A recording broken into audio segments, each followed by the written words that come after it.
Hello everyone and welcome back to yet another video where we're talking the stock market. Now before I go any further, make sure you hit subscribe and the notification bell to stay up to date to all the videos I'm posting.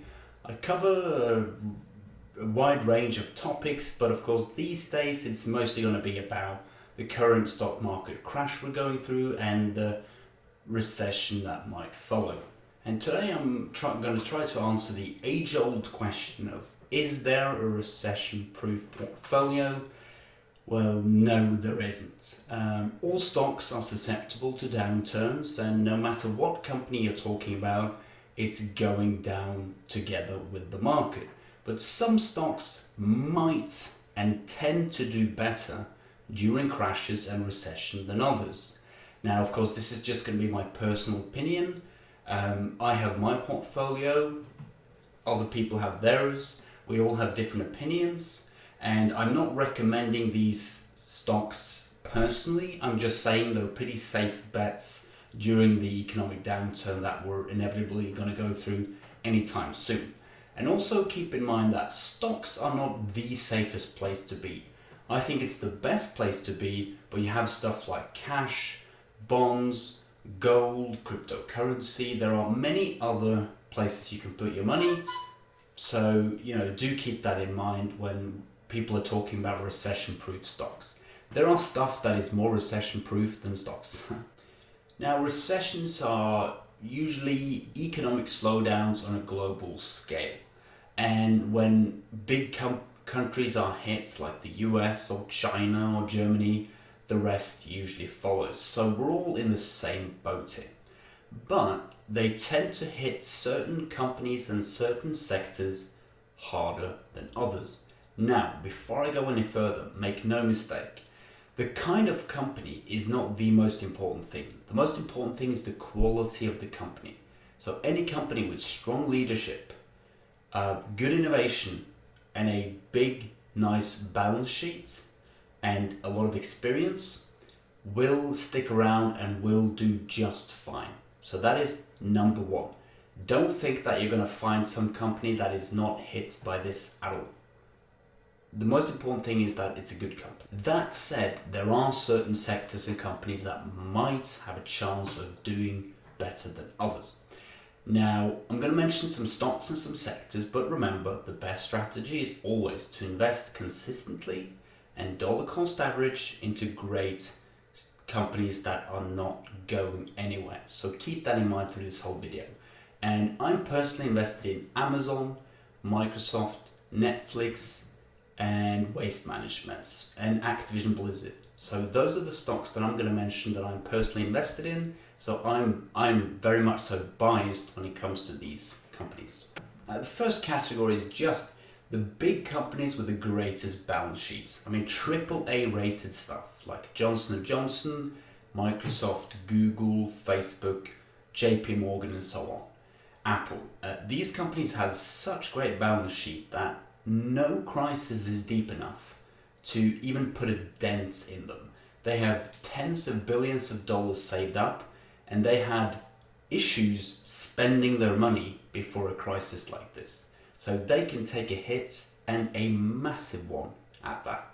And a great balance sheet doesn't just come from not being able to spend money. It comes from great products, great leadership, good business models, good margins. And these companies has built up experience over decades. So they are ready for this, so you don't have to worry about them. Now, the big specific sector that I'm looking at is technology stocks. They have low material costs and low material requirements. Companies like Facebook, Salesforce, Netflix, Microsoft, Google, Apple. These companies run software and some hardware, They run cloud, they run other services that don't require physical materials or mining materials. And they're not very susceptible to big swings in commodity prices or economic activity in general.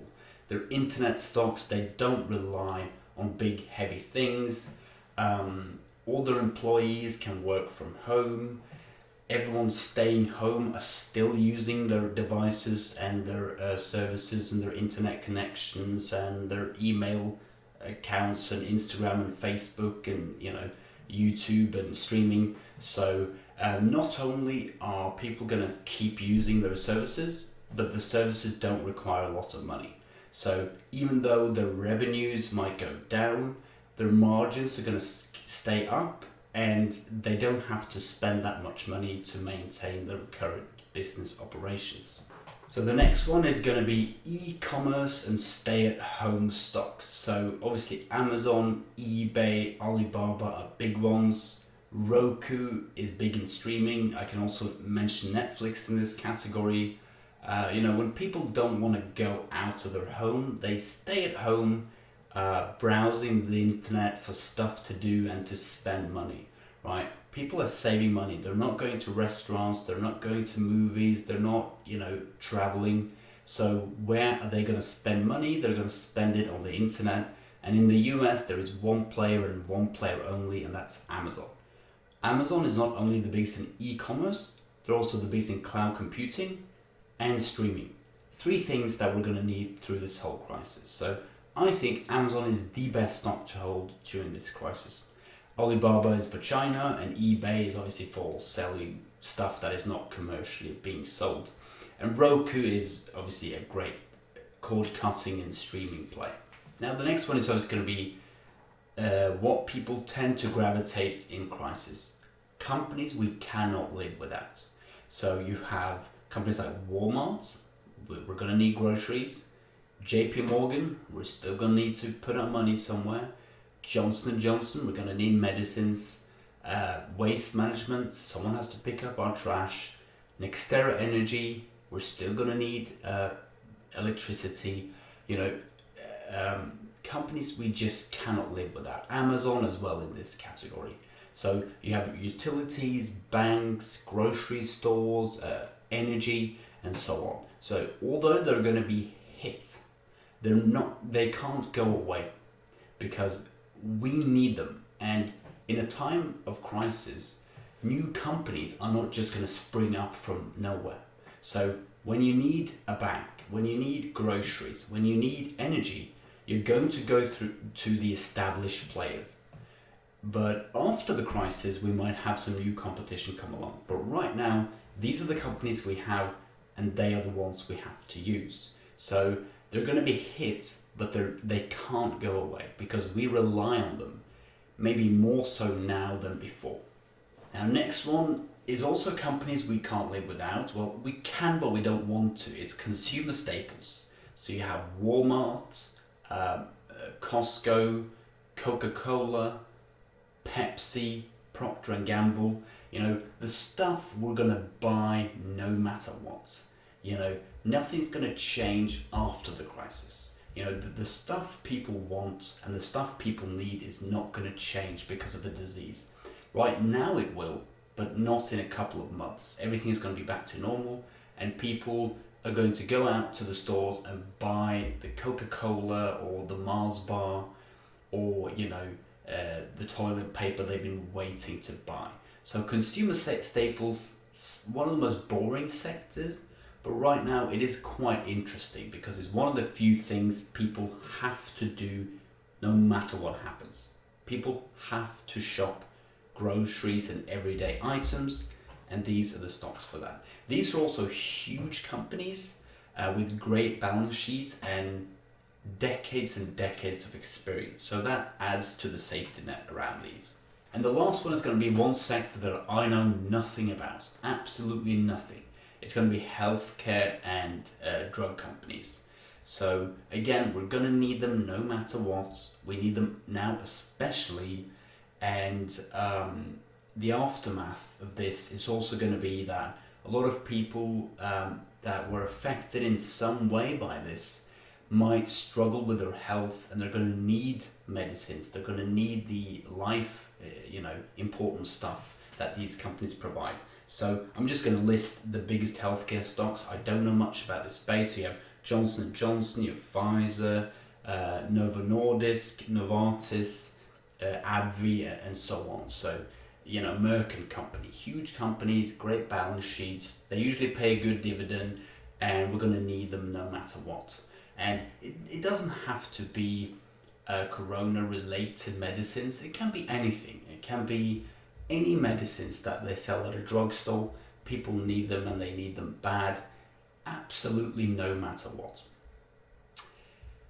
Now, I could go on and on. I could talk for hours about companies that are going to do well. But my favorite companies are the companies on this list that I personally own. Don't buy them just because I have them, but we're talking Amazon because people still need stuff and they don't want to go out of their home.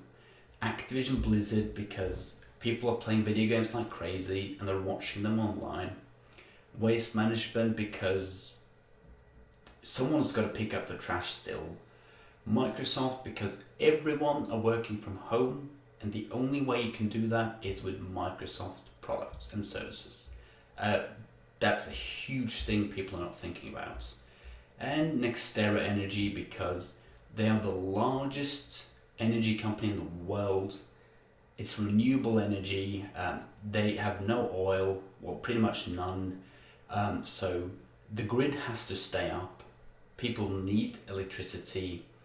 And when we go back to normal in a couple of months or whatever, the first thing that's going to go back to normal is the use of electricity pretty much, because as soon as people go back to work, the grid, the demand on the electricity grid is going to just go back to normal. So I think they can restart really quickly. But again, I could go on, and I'm very curious about what companies you're investing in.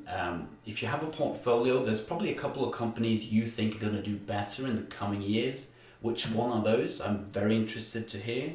Of course, it's also tempting to go to companies that have been hit super hard, like Tesla and Boeing, just super hard.